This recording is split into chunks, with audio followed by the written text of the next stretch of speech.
Yeah. It's been one of those just, I'm tired. Okay. Have to make adult decisions.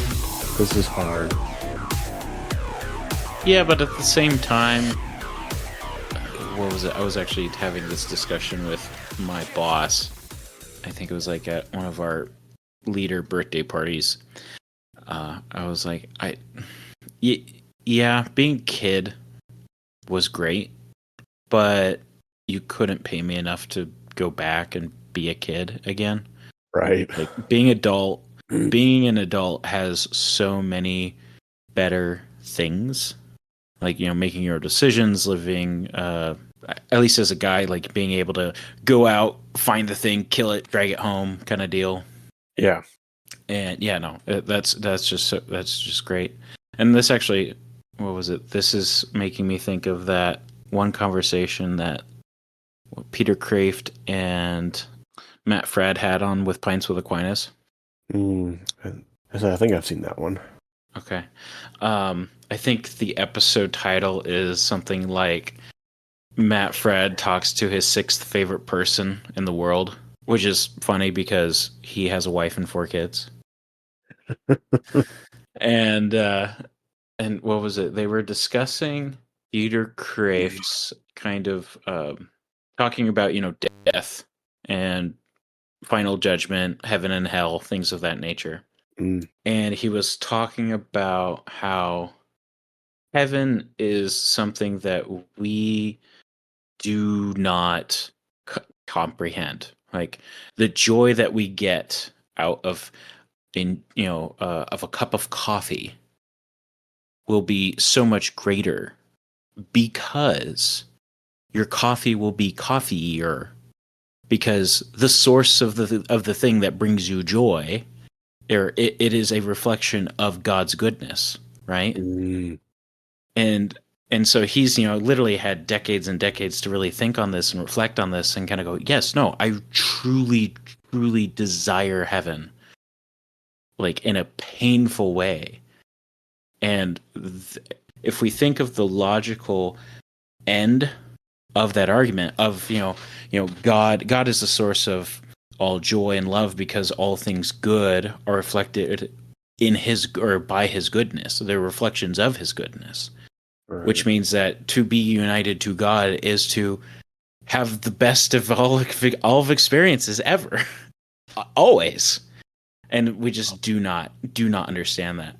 And I think, what was it? Matt Fradd was trying to break it down a little bit further, where he was talking about how he may have heard Peter Kraft bring up this example where like a little boy or a little girl was discussing with their parents about sex and how what was it? It's like, well, when I have sex, can I still enjoy? Do I still want candy, or can I still have candy? And the parent having this discussion basically says, it's like, yes, but you're not going to want candy. There's a better good, right? And heaven is that, which, I mean, explains, Christ saying it's like, we think of heaven as like, we will not take each other in marriage. And we think, oh, okay, well, that means no sex, which means no pleasure. And it's like, no. It's like the pleasure that you have from, having relations with your wife, that is only there because of God. And even more so, right? Right. So it was kind of crazy. But I don't know. I went off on a tangent, as I usually do. It's all right. Tends to happen with such things. Yeah, absolutely. So, what was it? Back in episode 4, you let slip that you guys are expecting. Yep. And I failed to recognize it. Like, I think the issue is that we were all talking at the same time, and then when I edited out all the other stuff to have you finish, I'm pretty sure I said it when everybody else was quiet. I don't know. I think I was cutting some things out, and then I was like, wait a minute. Did I don't know. Or maybe we were just tuning each other out to an extent. Probably that one. And maybe having four guys on at the same time is a little hard. But yeah. So how are things? Oh, it's trying to figure out how we're going to fit 5 human beings in a 3 human being house. Yeah, you have a small house. I mean, it works. We're actually getting a grant through the city to get new siding and essentially get some like weatherproofing underneath the siding. So we're getting rid of all of our aluminum siding and going with vinyl to match our garage. And then we had a moisture issue for the past 2 winters, which I just discovered this year because we had water leaking through our light bulbs. Where when we had a hailstorm 2 years ago, a roofing company did some roof work. They knocked one of the exhaust vent pipes loose in the attic, and so our hot water heater was just pumping like hot air all winter long no. into our attic. Uh, So we had this nice like cottony insulation in our roof, and when I got up there and figured it out, I could walk from one end to the other, and my pants were soaked. Jeez. But we were able to get back in contact with them, and that's covered under their insurance. Oh, good. So we're able to get complete new insulation up there and get rid of our mold issue. So like we're getting a lot of things done for free. It's just kind of a headache, And through the city grant, though, we have to live here for 5 years if we don't have to pay anything back. Oh, but, sure. But so much is taken off each year. So if we move in like 4 years, then we only have to pay a year's difference, or 3 years, or 2 years, or yeah. I don't know. Maybe we come and visit you on our way out, and we pull you along by our coattails. Who knows? I mean, my uncle wants me to go to Ohio. Wants us to move to Ohio and take over his tree farm. Where in Ohio? It's in Coolville, Ohio. You know where Marietta is? No. I I know where Steubenville is. But yeah, he's got like 140 acres over there. And, they just did that. My aunt just passed away. So a year and a half ago. And so he doesn't really have anybody out there. He has this new refurnished house, everything. Oh man, that sounds like perfect. Yeah. But it is in what was once the poorest town in Ohio. So crime is not an issue. Okay. Well, it's actually like not that bad. It's not Steubenville bad. No, well, I mean, in its own way, this is like country Steubenville. Oof. Alrighty. Well, on that note, welcome listeners to episode 7. I had to do the counting in my head. Episode 7 of Those Catholic Gamers, a podcast where Catholic guys come together to talk about video games and their Catholic faith. Today, I am joined by my very good friend, Scott. Sorry, I was just going to do an awkward pause. Hi. Perfect. And today we are talking about a game that I believe both of us grew up with. I definitely grew up with it. I've got some stories. Stronghold Crusader. Oh, yeah. I played it so much. I remember walking in Walmart, and it was like $10 on the shelf. This was back, everybody, when video games were on a disc. And you had to plug it into your PC and install it. This is like early 2000s in the 90s. I think I bought it in like 99. No, so Stronghold Crusader actually was released in 2002. Was it? Oh, it felt like 90. Well, no, maybe it was Age of Empires. Yeah, Age of Empires came out in 1999. Yeah. And you can listen to our review. Connor and I sat down and reviewed that, the previous episode, actually. But yeah, no, 2002. I mean, essentially, what was it? Stronghold came out pretty much like a year previously, and they basically took the game, changed what seems like is they changed a bit of the artwork, added a different dynamic, and basically some different armies, and set it within the Crusader time frame. And if I remember correctly, it's taking place during. Oh, here it is. The first and third Crusades. So there's different like historical battles that you get to dive into, and those are being done during the first and third Crusades. Yeah, they did have some historical campaigns on there, which I remember as a kid playing. Mm-hmm. So that was really nice. Yeah, they were really good tutorials. Is Yes. what they were very well structured tutorials that didn't really hold your hand. So in comparison, I remember Age of Empires 2, the William Wallace training or tutorial was very handholdy, and this one not quite so much. Like you could still pretty much lose the game if you like, allowed people to starve or tax them too much or Oh yeah, yada you had to have a yada balance. yada. Mm-hmm. So Scott, so you picked up this game at a Walmart bin. Mm-hmm. I mean probably 2003, 2004. Yeah, You were probably what 12 at the time, 13? I would have been in middle school, I think. Just entered middle school. Okay. No, I think it. Let's see. Oh my gosh, going back in time. I know, right? I turned 35 this year. Actually, it would have probably been closer to like 2005 or before, right around 2005, 2004, probably. Okay. Because it was kind of on the like, this is on sale, or it's like this is stuff we're trying to get rid of side. And I just saw that it was like a castle builder, and I had just at that point come into kind of like strategy games. And I remember once I installed it and actually figured out how to play it, I spent $10 on the game. I probably put in like $80 worth of time into it.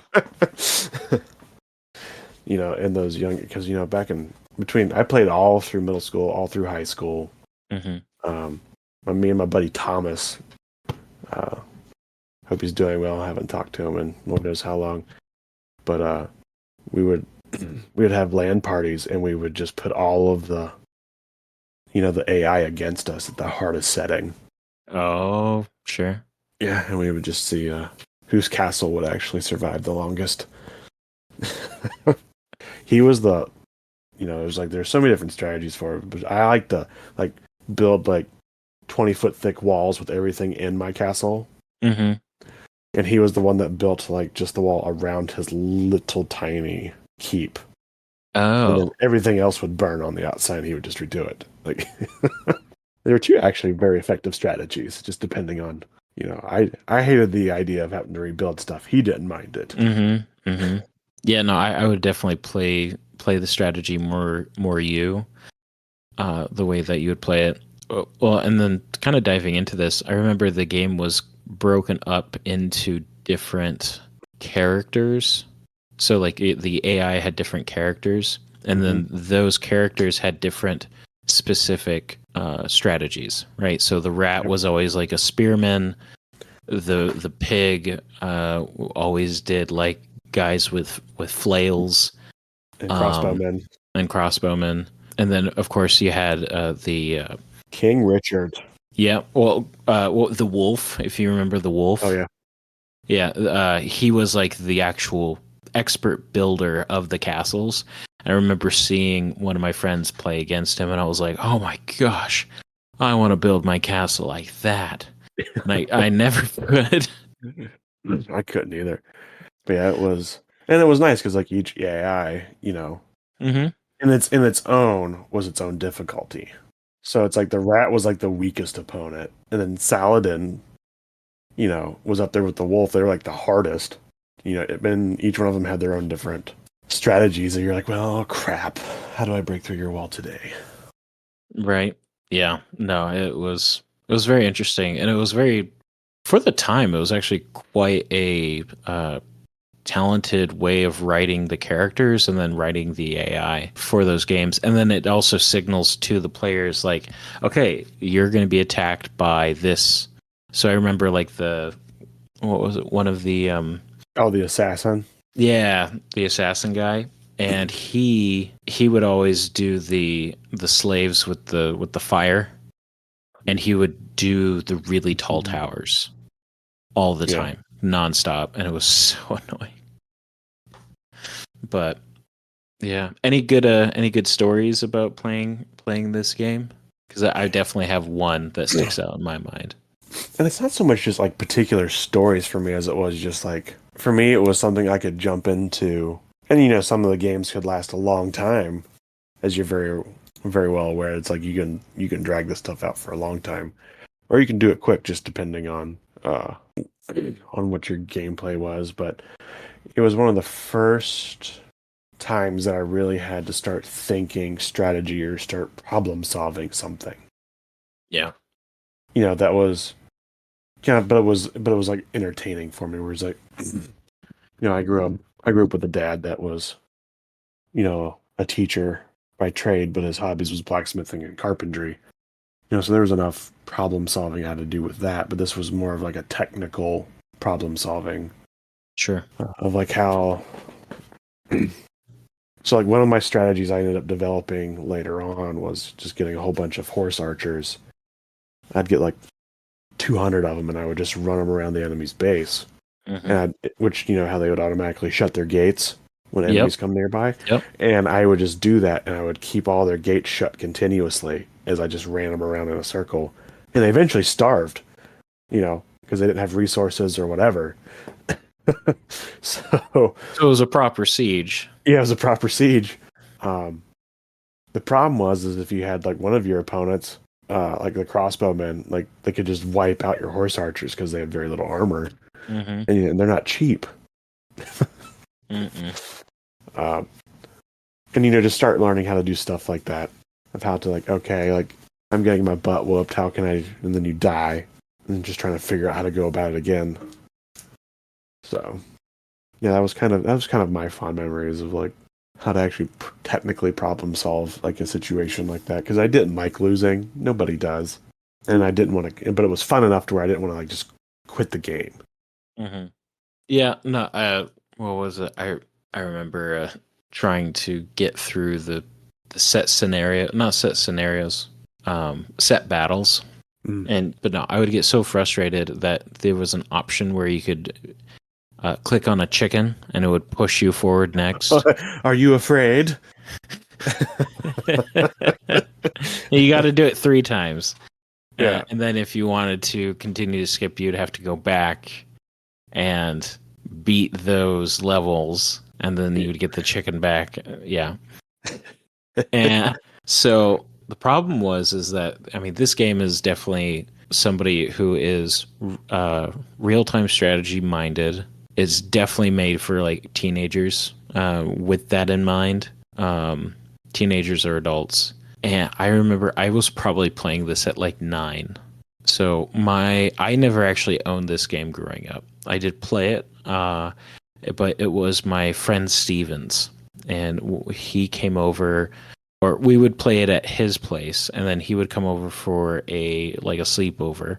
And we were both homeschooled, right? So we had the opportunity to, have sleepovers pretty much any day of the week. Right. And what was it? My mother and his mother were planning on going to the Portland Zoo the next day, and I think either we had planned that we were going to have a sleepover, and then the next morning they would. Steven's mom and his sisters would come over, and we'd all have breakfast, and then we'd go to the zoo. Nice. And we were probably 8 or 9, and Steven was about a year younger than me, so this is obviously his dad's game, but we still played it. And we came up with this idea. I was like, well, we're doing a sleepover. This is a really fun game. Maybe how about this? Like, we both really, really want to play this game. How about we play for an hour, and then we trade off. And while one of us is playing, the other one tries to get an hour's sleep. Oh, nice. You're laughing. So I think you can guess how well this actually happened. Oh, man. It didn't. Yeah. We basically pulled an all-nighter. I think we maybe had slept 45 minutes. It doesn't also help that my dad had showed me where the chocolate truffles were. Do you know what I'm Ooh, talking about? Yeah, yeah. like the ones from Costco. Mhm. Yeah. And, so yeah, we would essentially play for an hour while the other one watched the other one playing, shoving chocolate into our mouth all night long. The original streaming. Yeah. Oh, that actually, let's just say that reminds me of my go-to snack. I don't know, my buddy's Thomas. When we would play games, especially like Crusader or something, was sour cream and onion Cheez-Its. That, they don't make them anymore. I mean, they quit making them when I was in like high school. Oh, sure. I'm a classic guy. I don't like the white cheese. I don't like the extra cheese. Like White it's cheese, either a classic or none for the me. white cheese it wasn't good, but the sour cream and onion ones were phenomenal. And we would like if we were gonna like do a LAN party, we would have like 3 boxes each. Okay. So if you can imagine these two dudes just scarfing down 6 boxes of Cheez-Its and like Lipton green tea drinks. Oh no. Oh. Oh, your tummies were built a little different back then. It's like, how did I not die of like heart attack? Oh, the good old days. But I think one of my all-time favorite things about this game was how you can insult somebody. Do you remember those options? No, I don't remember these options. Oh, I never played multiplayer with other people. We always did you the can do it in single player. Okay. So I think it's the F keys, I believe, or it's the number keys, but it's like 1 through 9, and each one of them says a certain phrase. And like one of them's like, "You're a damned fool," or it's just Oh, like I these. do remember this. Yes. It's all medieval insults. It was phenomenal when we discovered that because even the AI will respond to you. That's right. They would send back other responses. Yes, I do remember this. Oh man, It's like, I completely forgot about that. oh man, you're missing out. So good. It's like it's the little things in games like that back then that were just funny. Almost Yeah. nowadays, I'd say games are too complicated, but this was like a very simplistic game that had some like modern humor, like some mild humor to it. At least that's how it felt to me. I don't know. Someone might play this game and be like, it's stupid, but whatever. Yeah, I mean that's the nice thing about video games is if it's not your cup of tea, it's not your cup of tea. There's literally hundreds of thousands of other options. Yes. So, but yeah, no, but yeah, to finish my story though, what was it? So yeah, we spent the entire night playing this game, and so of course the next morning, the next day basically went as well as you can think. Going to the zoo with 2 grumpy, tired 8-9-year-old boys would go. Didn't go over well. No, not at all. And I don't. Scott, have you ever been to Portland, Oregon? No, actually. Oregon's one Okay. of the few states I haven't really been to. Okay. I mean, you are missing out. It is beautiful. I miss it a lot, all the time, actually. I miss being just an hour drive away from the coast. But anyway, Oh, I bet. yeah, fresh seafood. And, oh, yeah. But anyway, so Portland is notorious for many things. But one of the things that is not brought up usually is its traffic, especially on the interstate. It is bad. So bad. It takes during rush hour, it takes a solid hour to go 2 miles. Oh, Like you are on the tarmac, bumper to bumper, not moving. That And then sounds horrible. it's really bad. And I don't remember the day at the zoo all that well. All I know is at the end of the day, I was exhausted and I fell asleep in the car on the way back. And my parents confronted me saying, "Hey, you were awful at the zoo today. What happened?" And I was like, "Well, we kind of not slept. We just kind of played the games." They're like, "Okay, that's kind of what we expected and what we kind of assumed. We just want to let you know that your friend Steven has been grounded from his game. I don't remember getting many repercussions for this incident. Maybe like, I wasn't allowed to play video games for like a week or something like that. Okay.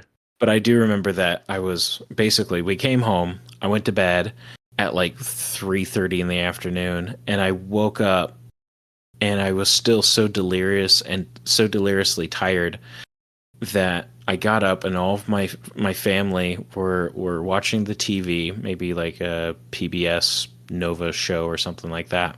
Right. And I was angry and frustrated because they had all gotten up and ate breakfast without me, and they all look at me like I'm absolutely insane. And they're like, "James, what are you talking about?" And I was like, "You guys got up and you ate breakfast without me, and no one got me up." And they're like, "James, you've only been asleep for 3 hours. It's night. It's evening. Like, you need to go back to bed." And I was like, "No, it's not. The sun is rising." And I point to the west. See? Yeah, I went back to bed and was able to sort things out after a while. It's hilarious. So that's my connection with this game. So The delirious grumpy James. That's how it started out. oh, very much so. But I don't really have many memories of playing this game after that. I think that was kind of that incident put the kibosh for me and my friend Steven to play this game. Until I had purchased it. Oh gosh, I think it was after my first attempt at college. And I mean, if we're counting technically, I think I did 3 attempts before I got my bachelor's. I did get my associates after my second attempt. Hey, you can start somewhere.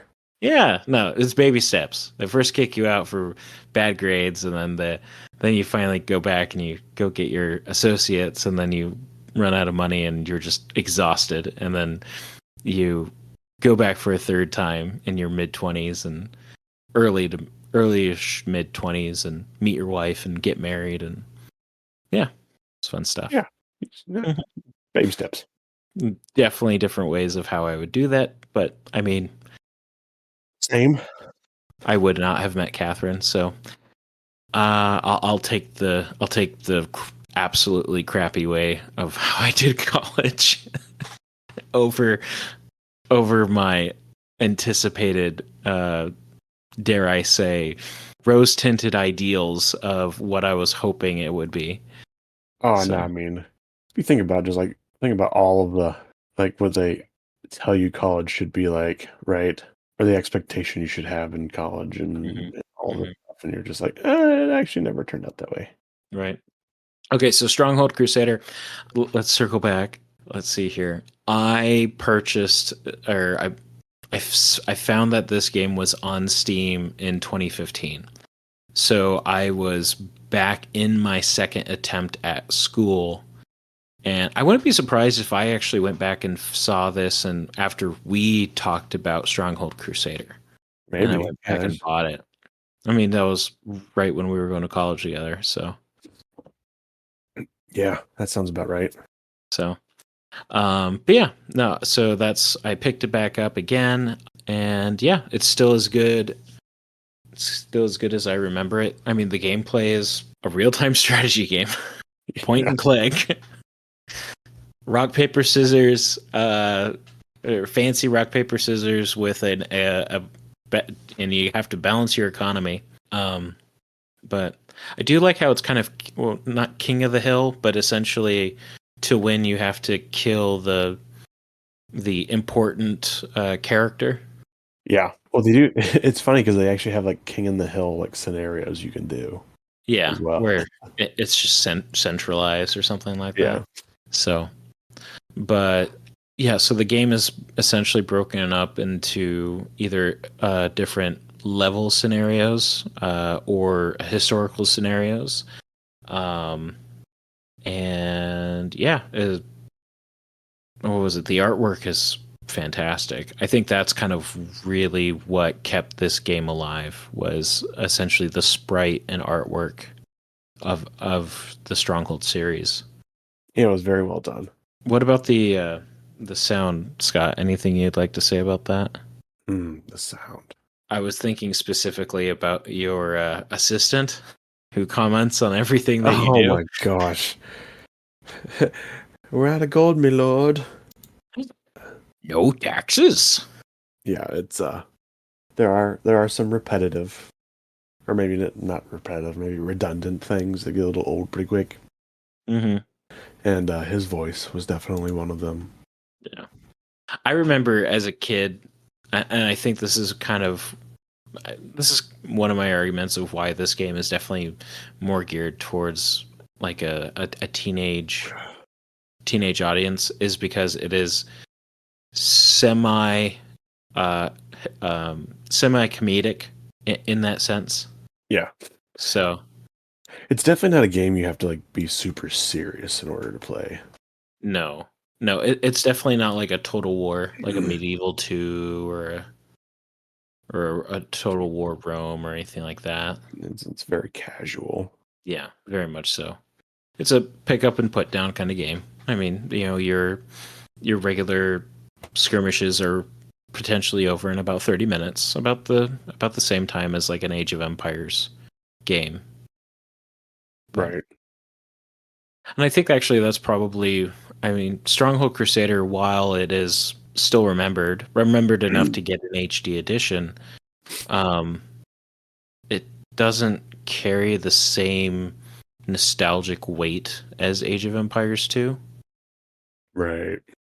Oh, that was the other thing I was wanting to talk about within the sound. This game has a very interesting main menu. Have you noticed this, Scott? Oh yeah. I remember it's like the sword noise. Is it sword noise? Actually, let me start up the game. And I really enjoyed the music of The the game. music is very good. It definitely feels like you're kind of in the Middle East. Yeah. I don't know, what would you say about the main menu? So, this game is very famous for having a interactive main menu. So every time you open the game, if you have a name that is within the audio files, it will say, "Greetings, Lord James," at the very beginning. And for, once again, this is like a game for teenagers. They went to the utter extremes about this. And you can look up on YouTube like funny Crusader names for Stronghold Crusader. Oh man, I can't believe that something like that actually exists. But it doesn't surprise me. No, you know what so this is so you know how my gamer tag. I probably shouldn't say this out loud. Can you? I don't know. Never mind. I'm not gonna say it. You know what my gamer tag is. Yep. I don't want people spying on me. It's a delicious Burger King adjacent menu item. But so my first gamer tag was tater salad. Yeah, interesting. Was tater salad. Okay. So always when I played Stronghold Crusader, my Stronghold Crusader name was Lord Crusader Tater. Oh, so yeah, no, this But it probably never, never. but it could never say tater. Yeah, So I never caught on. yeah. Oh, and then actually, so being that we're two guys, we would always put our names in. It does differ between the sexes. So if you put in it like a female name, it will call you lady, not lord. Oh. Uh-huh. So no, there's a what was it? Stronghold Crusader greetings on YouTube, and it's 7 minutes long, and it's just the series of recordings. And yeah, some of them get quite out of hand. Let me just tell you that. I'll have to look that up sometime. I'll put it in the Discord. No, okay. Um, Another thing that I would say I really liked about the game is that it was almost perfectly balanced. Mm-hmm.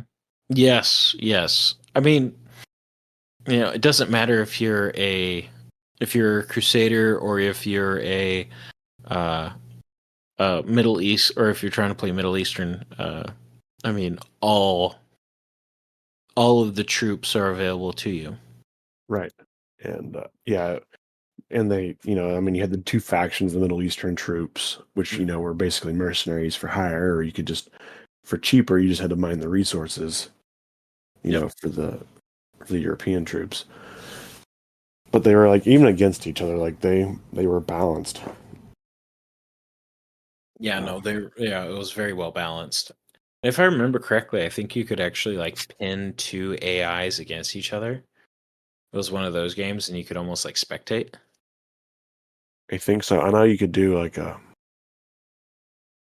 team like yeah, it was very customizable for like teams and stuff like that too, which was uh yeah, it was one of those games. It's like I think I miss it because it was so like well done. It had a good it set a very good expectation for me Mm-hmm. for other games. A lot of like those Age of Empires, Stronghold Crusader, Star Wars Galactic Battlegrounds, like those were all very good games. Mm-hmm. So Yeah. Well, and I mean, and it makes sense that these are sticking out in our mind, partly because I mean, if we grew up playing bad games, I don't think we would still want to be playing games right now, right? right.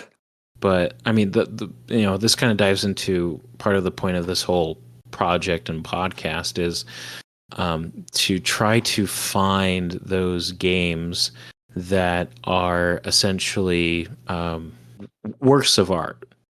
Uh, what was it? Video gaming and the video game industry are they're larger than Hollywood. There's more money. There's more people involved. Oh, I bet. And there's no commentary, and so that's kind of why I'm trying to get this thing off the ground, is to you know allow us to try to put some eyes on it and try to put some a different set of eyes on it. Right. And so yeah, but I mean with that, right, if we're going to try to examine or review or critique a set of art, we need to have a scale. And I have come up, or come up, I've ripped off the USCCB's rating scale from A1 all the way to O.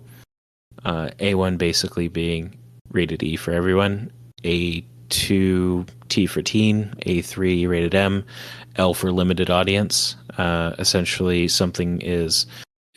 a game is either dealing with really hard and difficult material, but does it in a way that promotes the reason for some people to actually go out and view or engage with the content, and then O being essentially offensive. Like it's like I'm not saying it's a sin to play the game, but maybe you probably shouldn't. It's like that warning on every single South Park episode. If Right. anyone ever had paused and read it, and it says this content should be viewed by absolutely no one. Yeah. Which South Park: The Stick of Truth is on this is on the list of games to review. Oh wow. I have played through it completely. Enjoyed it, and spoilers. I'm rating it an O. Go figure.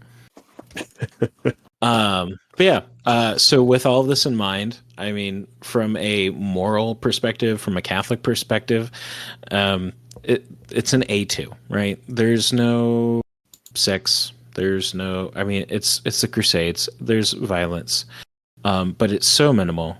I mean, the most violent thing that actually happens is some people burn alive, because like the place that they're working is, gets torched, and they were working, and so their sprite begins to burn, and there's a little cry. Besides that, there are a couple of things in which you can try to promote your people to work faster and work. You can do it in like the one or two ways, right? Yeah, so I mean, you can either have happy people or you can have productive people, is essentially the system, right? So if you want to be Machiavellian and you're trying to, have that balance, you can put up things like a hangman's gallows or a place where people are beheaded. There is no animation for it. It's still like slightly graphic, but it's not to an extent where you're having people hanged or stuff like that. It is a factor of the game in which you are trying to balance productivity for people to move faster, on top of trying to survive and defeat the enemy. It's a fear scale. Yeah, that's exactly what it is, right? I mean, from a political, or not political, but from a philosophical point, that one may be able to argue that, is that necessary? Is Machiavelli correct? And I'm not on the fence, but I was brought up in a mystic Aristotelian mindset, and so I'm both of a yes and kind of mindset, where it's like, yeah, he has good points, and he definitely ties on to how we do things or how we function, but at the same time, um, is it better to be loved or feared? And it's like, well, what do you mean by fear, right? Yeah, and I liked how it's like, so going into more and like to let the audience know, it's like each AI has its own set of rules that it sticks to with this. Like some of them kind of implement both. Uh, the wolf, for example, is just all fear based. Saladin is like the people love him because he's so good to them.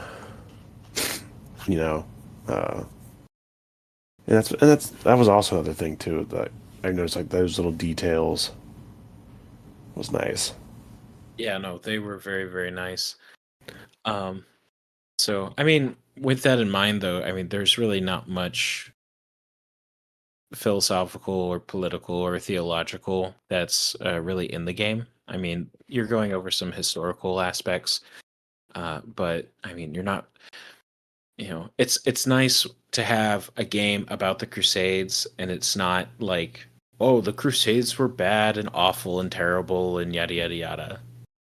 It's like, no, there was a point to the Crusades. And this game was also just set in that universe. It's not depicting of like what actually happened or not. Mm-hmm. You know. Mm-hmm. Yeah. So, but with all that being said, Scott, is there anything you would like to add into the critique of the rating before we provide what we want to rate? No, I think I'm all right. So, with that being said, I'm going to rate this game an A2.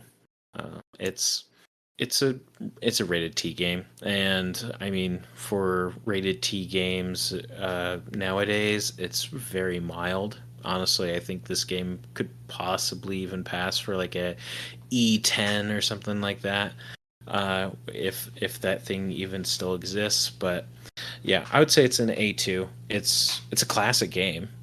Definitely, if you have the chance, go out and play it. If you're a real time strategy buff, this is a great game, piece of history. Unfortunately, a lot of real-time strategies have devolved into tower defense games, which I am not a fan of, but Yeah, I think they had their purpose, but yeah, I think it's just too much. yeah. So, and then on a personal level, Scott, do you still play this game? Do you still enjoy this game? Oh, it's been. If I looked at my files, the last time I played this game was in 2017. Oof. Uh, So 7 years ago? 7 years ago was the last saved file. Okay, sure. So, but I've also played. I think I've probably played it before then, but that might be Stronghold Crusader Extreme HD. Yeah, that seems to be more your thing, Um, where you just get a stupid amount of people. and he just Zergrush is the term. Yes, it is. Someone's base with 5,000 fire soldiers that are just running around burning everything. You can't do much against it. Oh man. So maybe we should play together, James, sometime. Yes, we should. Show you my tactics of how to burn a village down. Experience your tactics firsthand. Oh, I look forward to this. Yay. But no, I mean, even now, would I probably find as much enjoyment playing it now? Probably not. Mm-hmm. Yeah. It'd be more of a nostalgia thing. Could I put in the copious amounts of hours playing this like I did back then? No, I mean, Steam really wasn't even a thing when I played this game. Mm-hmm. It's one of those how many hours do you think you've played it? Oh gosh. I only played 4 games between elementary school and the end of my high school career, which was Battlefield, Ragnarok Online, Stronghold Crusader, and Mech Warrior 4. That was it. And so I put a lot of hours into Stronghold. I think my buddy, do you ever remember X-Fire? No. Oh, it was the original game recording. He had over 3,000 hours put into Stronghold before we graduated to college. I did not play that much, so audience, I was not that much of a dedicated person, but no, I could still definitely get, especially if I had some friends or if I played it with a kid, one of my kids, if they were older, I could definitely get some definite enjoyment out of it. My rating would probably be very similar to yours, and I would say in terms of just violence, it's very mild compared to the stuff you see nowadays. It's very different, especially when you put up games against games that were at the time Doom. Doom was very violent, but now it's even way more violent. Yeah. Well, what other games came out during that time? Let's see, 2002 video game releases. Let's see. So you have Age of Mythology, Warcraft 3, Grand Theft Auto, Grand Theft Auto was horrible. Kingdom Hearts 2, Lord of the Rings, the Two Towers game. Oh, that was so much. Battlefield came out during this time. Mafia came out during this time. Zelda, The Wind Waker. Fantastic game, by the way. Austin Powers Pinball. I would say just for the Neverwinter Nights. Yeah, for the sake of just wrapping up, but yeah, I would say it was very. I wouldn't necessarily call it harmless, but it didn't it doesn't. I could trust my kid to play it now, if he was in elementary school, and I know it would be fine. Yeah. Resident Evil. Resident Evil came out during this time too. Oh yeah. So. But no, I would highly recommend it to other people to enjoy. I mean, it definitely fits a niche of people, but it's also fun if you're just looking for something to pick up. I'm not sure if Steam Cloud works for it. It's that old. If you get it on Steam, I don't even think computers really come with discs anymore either. So, Yeah, and if they do, it almost always has some sort of DRM that you have to have Right. like Steam with. I mean, good old GOG, Yeah. DRM free. Shout Uh, out.